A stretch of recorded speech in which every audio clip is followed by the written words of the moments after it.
Welcome to Pick Up and Deliver, the podcast where I pick up my audio recorder when I head out for a walk and deliver an episode to you while I stroll around. I'm Brendan Riley.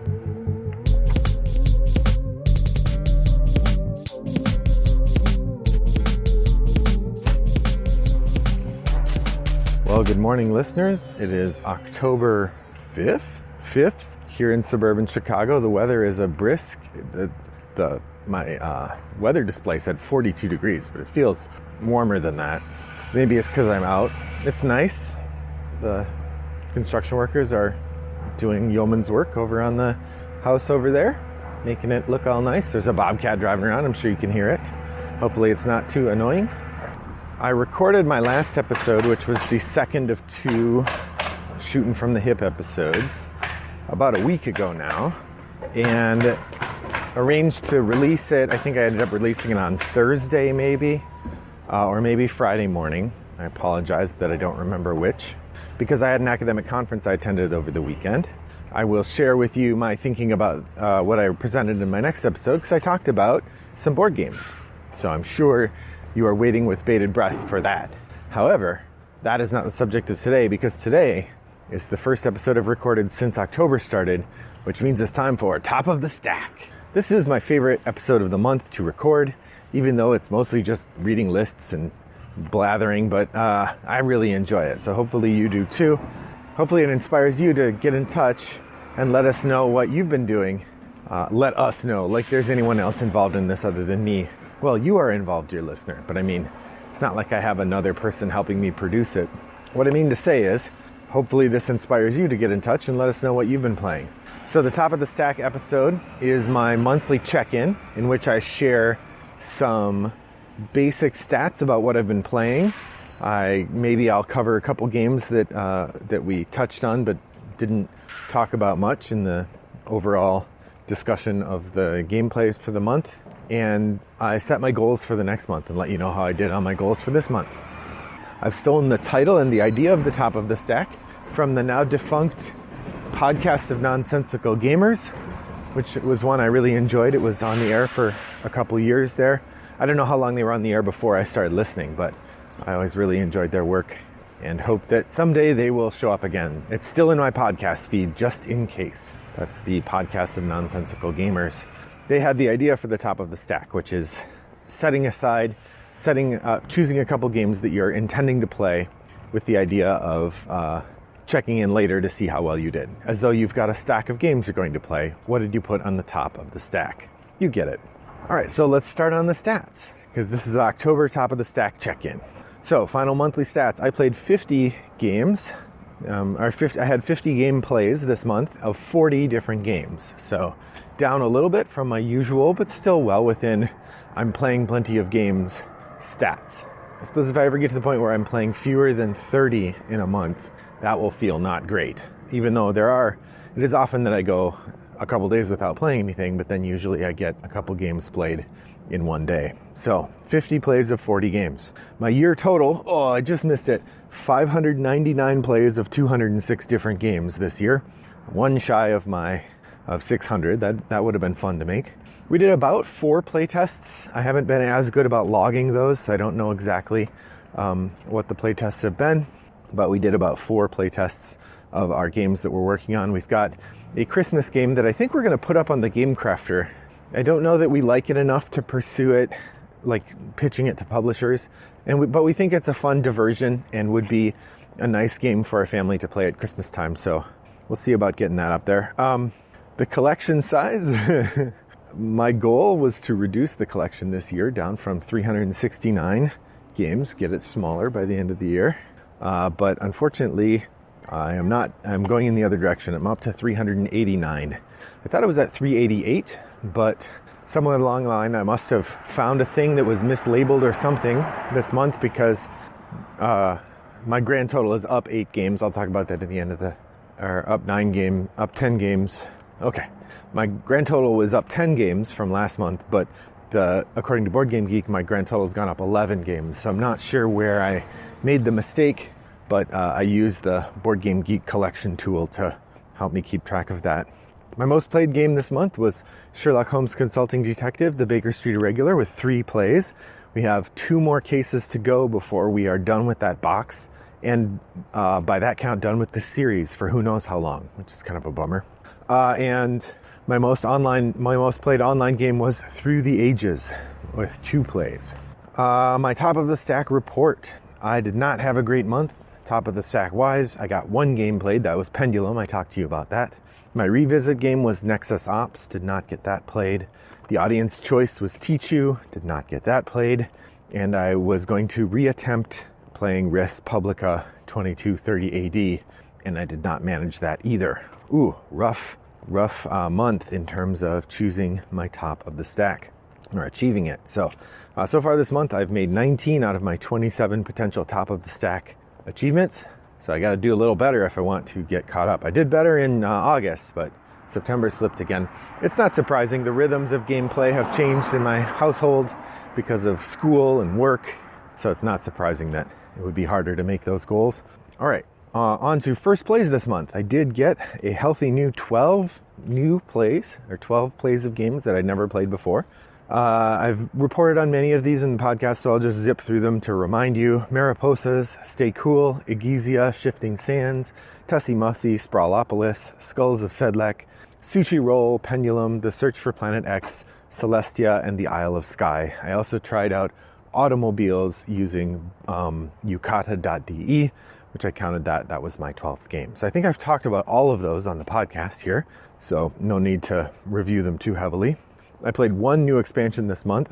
Oh, that brings me up to 80 new to me games played this year, which is a pretty good tally, I think. First expansion plays this month, I played 1. I played a new unlock, Timeless Adventures number 2, Arsène Lupin, and the Great White Diamond. That was a good one. As far as unlock games go, it was pretty great. So, recommended. I had 2 games that I dusted off this month. That was Exploding Kittens and Linky.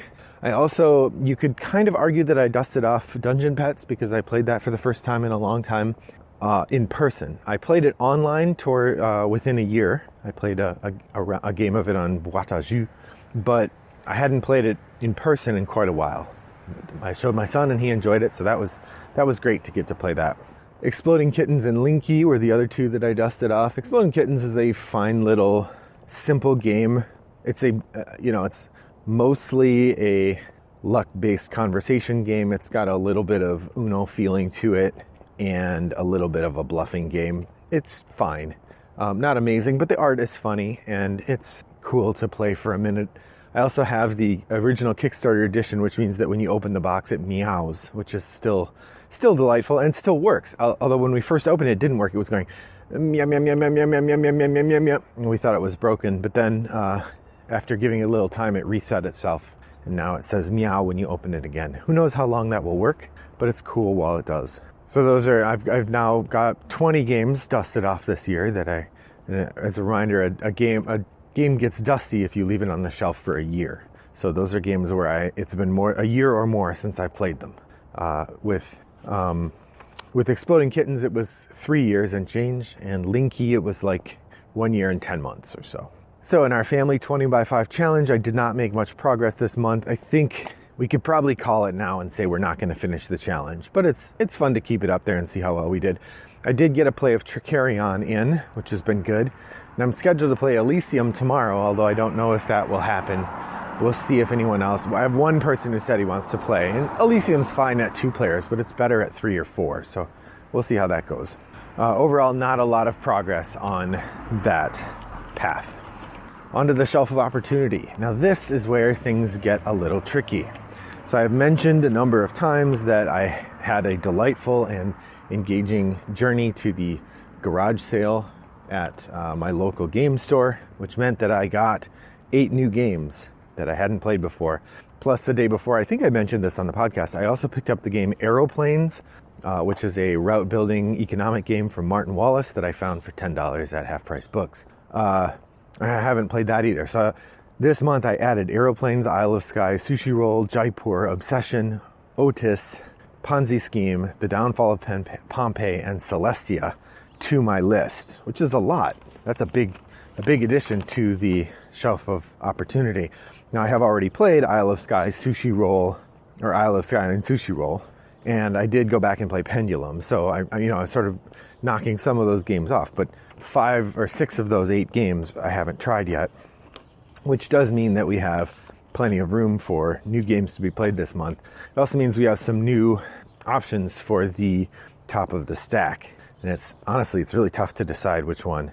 I think I'm going to put Otis. Oh, I played Celestia also. I think I'm going to put Otis on the top of the stack. That's OTYS, which is a sort of post-apocalyptic game about recovering equipment from under the sea. And that one seems the least likely to play just because I'm hanging out.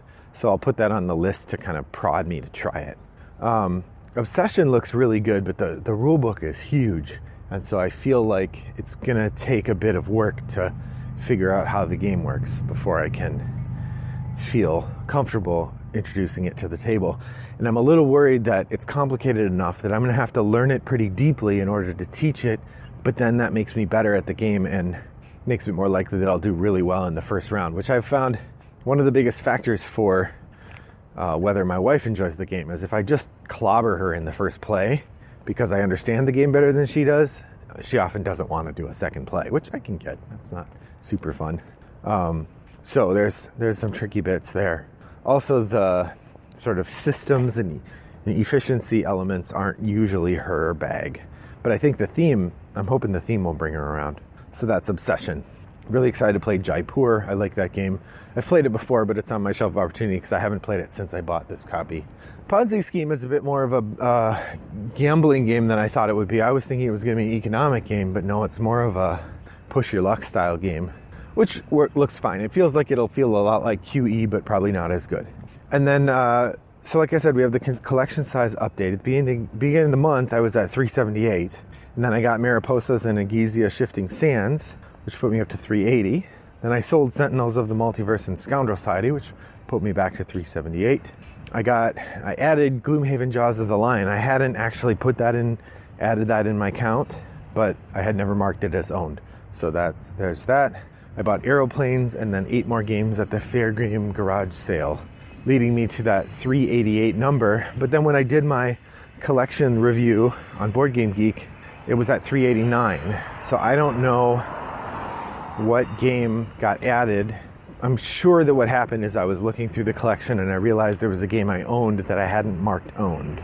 I know there's also at least one game that I was still marked owned that I don't own and marked previously owned. And I know there's at least one. Well, no, see, that shouldn't come in this number. I know that I had at least one play of Dungeon Lords marked as Dungeon Lords Happy Anniversary instead of regular Dungeon Lords, and I've never played the Happy Anniversary expansion, so that part was a little strange. But so overall, I believe that I'm at 389 for my collection, which is a bit too big. On the top 50 challenge, I believe I'm at 21 out of my 50 games played now that I've played Dungeon Pets this year. As a reminder, my goal is to play all 50 of my top 50 games by the time I hit the end of next year when I am redoing my top 50. So one of my goals would be to make sure that I play every game in my top 50 at least once every other year. Honestly, the hard one is going to be Netrunner. I don't know.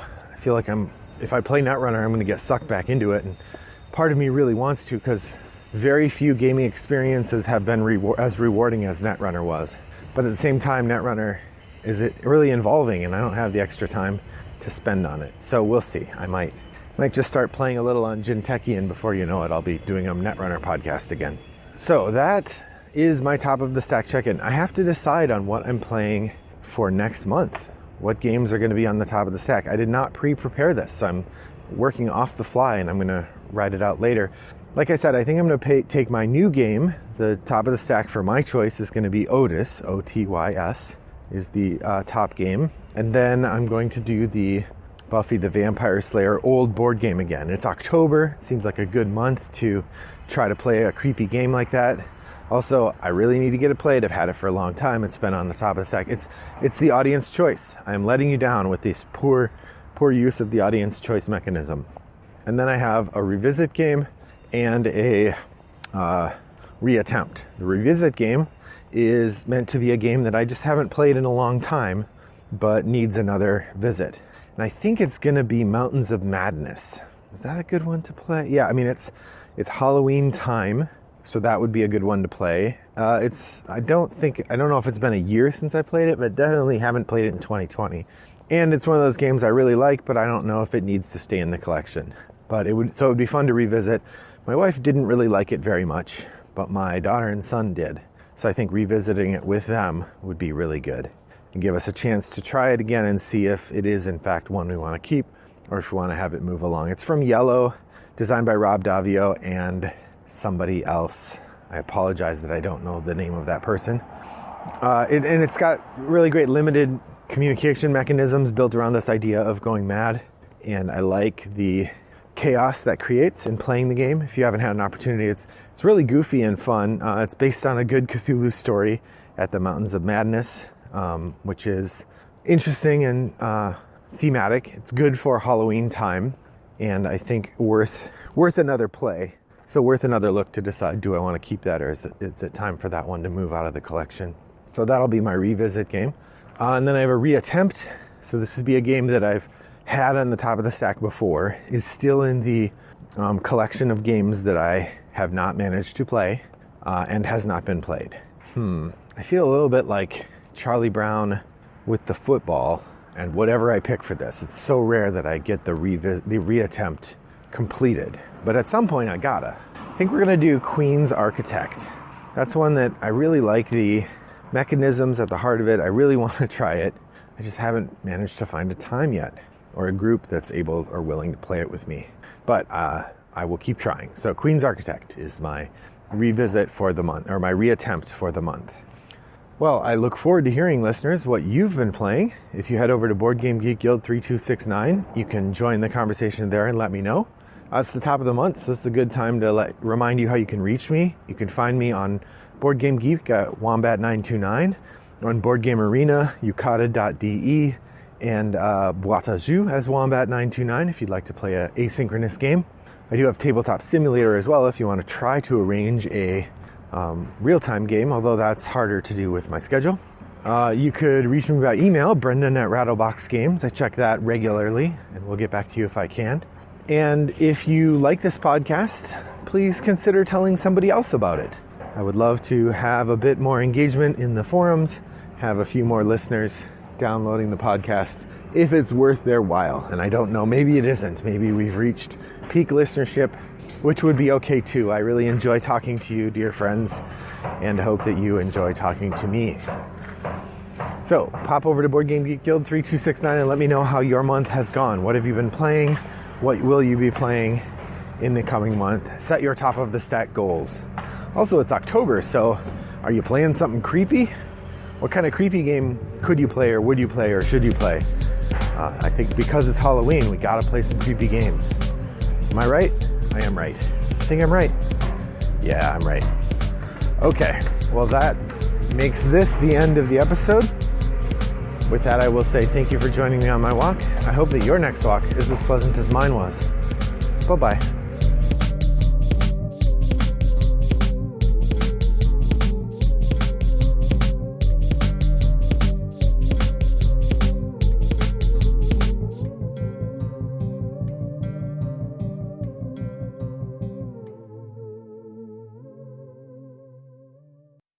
Brought to you by Rattlebox Games.